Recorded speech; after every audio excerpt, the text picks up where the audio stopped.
Welcome to Advanced Exploring Literature and Writing 2 for the 2020-2021 school year. This course is primarily intended to enable students to write at the honors level to the honors standard by the conclusion of sophomore year. So the guiding light for the course, so to speak, is the honors writing standard. How we will get there is by mirroring the honors sophomore course at a slightly slower pace of reading to allow for more direct writing instruction and more time spent on writing. The overarching course goals are therefore largely the same. Will students have the ability to independently analyze literature at the honors upperclassmen level? Will they be able to organize, research, and compose writing assignments at the honors upperclassmen level? And will they be able to identify weaknesses in their writing and be adept revisers of their own work as we reach the end of the school year? These are the guiding questions that shape the writing instruction. So we are working to become intentional, organized writers who are in control of the writing process. The curriculum is chunked out here into 4 quarters. We've already begun with the Canterbury Tales in the late Middle Ages in 14th century England. We'll move ahead to the Elizabethan era with some sonnets from Donne and Spenser, and then take a couple weeks with Shakespeare, also from the Elizabethan era, moving through The Taming of the Shrew. This is where our first couple major during the year writing assignments will stem from our work with Shakespeare. In the second quarter, we'll begin with a study of the English Romantic poets, primarily Blake, and then center our work on A Tale of Two Cities. This will allow us to explore not only Victorian cultural anxieties imposed by Dickens, but to engage with themes and human issues coming out of revolution, bureaucracy, social and class strife. There's a lot going on there, a very rich text, and something I've had a lot of fun teaching in the past. In the third quarter, it's all about World War I. We do an extended study of World War I poets, many of them soldiers who ended up dying in combat, before settling into All Quiet on the Western Front, which, as I'm sure you know, is the seminal World War I novel, and examines from the perspective of a young man the failures of nationalism and the horrors of total war, which are unfortunately things that still loom over us in this time. We will then loop across the pond to engage with some Chinese short fiction, both contemporary with the occupation of Manchuria and the Cultural Revolution, to get a little sampling of 20th century Chinese writing. We will pivot to England with Animal Farm as we work with 20th century issues regarding governance and social organization.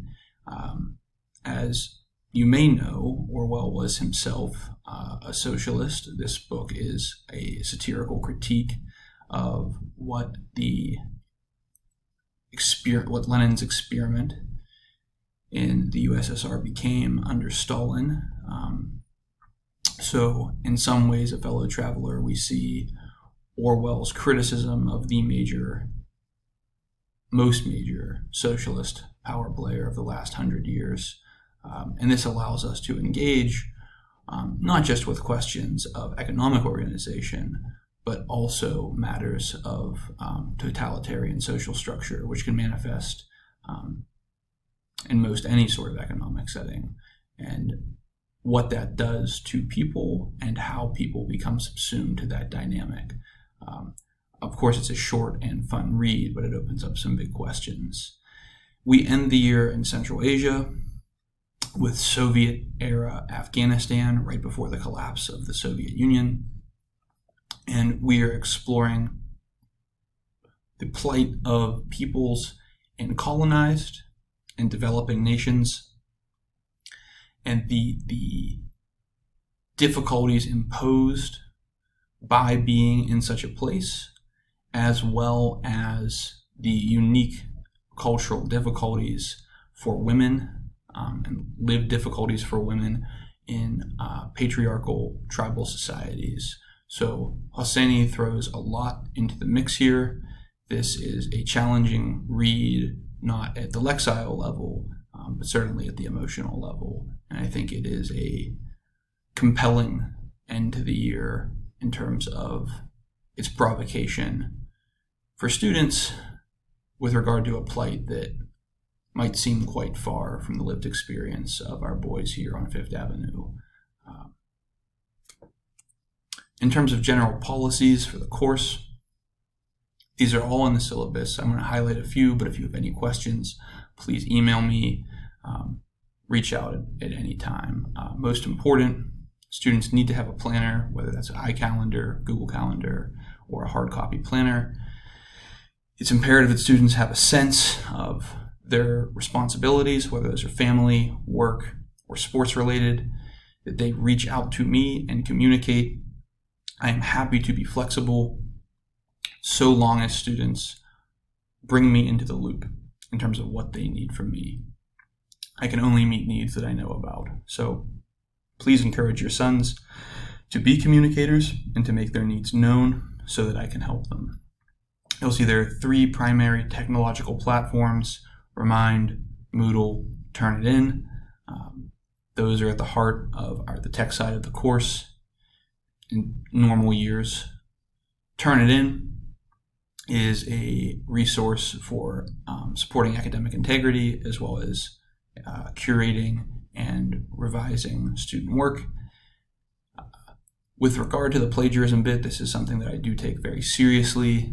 I strongly encourage students who back themselves into a corner to come to me, fall on their sword, and turn the work in at a later date with a grade ceiling. It's certainly better to turn in an essay late with a penalty on the points than to get a 0 and be referred to the Honors Council. And as college approaches, it's important to understand what plagiarism is, how to avoid ending up in that situation, and how high the stakes can become in undergraduate life. For this hybrid and online learning arrangement, Zoom is, of course, something we're using frequently. The policies for the course are the same as those of the school: upright, in dress code, camera on. If we run into any sort of technological difficulty with Zoom, the Wi-Fi, whether on Central's end or at your home, please know that students are not going to be held accountable for any sort of technological lapse. If anything goes sideways, students know to email me, and we will find an alternative time to meet from a distance and work on the content that was shared. All of the work and resources are posted to Moodle, so students know how to access that. But it's never something that should be stressed about. While we're using it quite a bit, it is a tool, and like all other tools, it has its limitations. So in general, I am here for you, for your son's success, and to support him as he grows into a young man. Whatever questions or concerns you might have, please send me an email, leave me a voicemail, make sure to leave a return call number, and I will get back to you within 24 hours. The exception being, if you were to reach out late on a Friday, I should be able to get back to you by late in the day on Sunday.